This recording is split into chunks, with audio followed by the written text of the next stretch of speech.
ये एक ग्री air conditioner का 2 टन मॉडल का इंडोर सर्किट है। तो आज हम इसको रिपेयर भी करेंगे और आपको ये भी बताएंगे कि H6 जो फॉल्ट या एरर आता है डिस्प्ले पे, ये है इसका डिस्प्ले, तो डिस्प्ले पे आता है तो वो क्या चीज़ होती है और उसका मतलब क्या होता है। ये देखें, ये रहा इसका ग्री का रिमोट है। तो आज हम H6 पे डिस्कस करेंगे, लेकिन उससे पहले इसको रिपेयर करेंगे और उसके बाद आपको बताएंगे कि H6 का क्या मतलब। जी दोस्तों, किसी भी पीसीबी या सर्किट को रिपेयर करने से पहले सेफ्टी मेजर ज़रूर लें ताकि किसी किस्म की पर्सनल इंजरी ना हो सके, ठीक है, ताकि आप बहुत आराम से और बहुत ही ईज़िली जो है उसको रिपेयर कर सकें। और मैं इसके अलावा मैं ये भी सजेशन दूंगा, अगर आप इसके बारे में इलेक्ट्रॉनिक्स और इलेक्ट्रिक के बारे में बिल्कुल नहीं जानते तो इन चीज़ों को बिल्कुल रिपेयर मत कीजिएगा, बल्कि इसके लिए हमेशा जो प्रोफेशनल्स हैं उनको अपने पास बुलाएं या उनके पास चले जाएं लेके चीज़, ताकि आपको किसी किस्म की ना तो उस चीज़ को मज़ीद डैमेज कर सकें और ना ख़ुद को डैमेज कर सकें। अब हम इसको रिपेयर करेंगे, लेकिन उससे पहले मैं आपको ये तरीका बताऊंगा कि इसको हमने चेक कैसे करना है। तो जब ये कस्टमर मेरे पास लेके आया तो मैंने उससे पूछा था कि भाई इसमें क्या मसला है, तो उसने मुझे कहा कि ये बिल्कुल डेड है।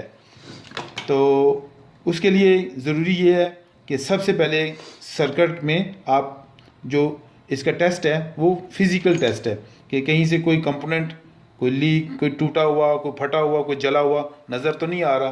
दोनों साइड से आप देख के उसको आप जान सकते हैं कि हाँ भाई ये जो है ये कंपोनेंट जो है वो ख़राब है। तो इसमें आप देख सकते हैं कि मैं आपको एक मिनट दिखाता हूँ।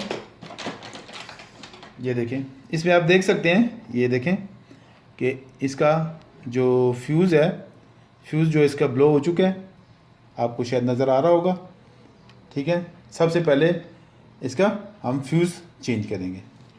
जी दोस्तों, अभी देख सकते हैं ये मैंने अभी चेंज किया था, ये फ्यूज़ इसका जो पहले से लगा हुआ था और ये फ्यूज़ है, तो मैंने इसको लगाया लेकिन ये फिर से इसने फ्यूज़ को उड़ा दिया है।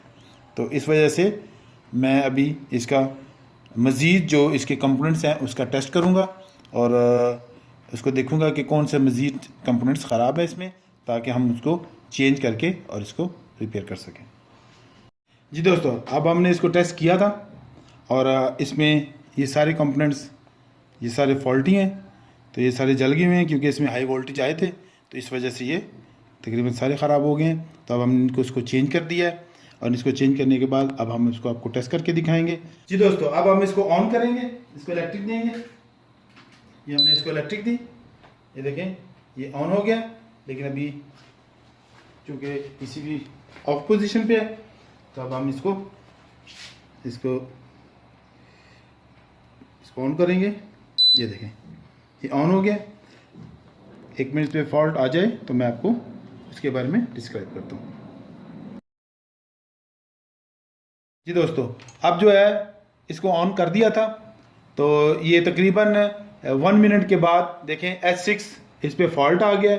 तो H6 फॉल्ट क्या चीज़ है इसके बारे में बताने से पहले मैं आप सब दोस्तों से गुजारिश करूंगा कि मेरे चैनल को सब्सक्राइब कीजिएगा, बेल आइकन को ज़रूर प्रेस कीजिएगा ताकि तमाम आने वाली नई वीडियोस का नोटिफिकेशन आप तक सबसे पहले पहुंचे।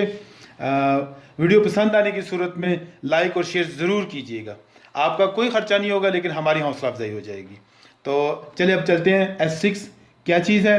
जब भी ग्री जो है ग्री के जितने भी मॉडल्स हैं, तकरीबन जितने भी मॉडल्स हैं, उनमें अगर H6 फॉल्ट आ रहा है तो उसका मतलब है कि ये फ़ैन मोटर फीड बैकअप नहीं दे रही है। तो इसका मतलब कि फ़ैन तो या फॉल्टी है, या उसमें इलेक्ट्रिक नहीं आ रही, या उसका कनेक्टर लूज़ हो गया, या उसका फीडबैक कनेक्टर लूज़ हो गया। देखिए मैं आपको दिखाता हूँ, यहाँ पे ये रहे, देखें इधर कैमरा करें ज़रा, यहाँ पर ये देखें ये कनेक्टर है, यहाँ से ये मेन सप्लाई के लिए होता है। ये देखें ये मेन सप्लाई के लिए है, इसमें भी इलेक्ट्रिक आ रही। ये देखें मेन सप्लाई कनेक्टर है, पीजी लिखा हुआ है। फिर ये देखें पीजीएफ, ये देखें पीजीएफ, ये इसका फीडबैक कनेक्टर है।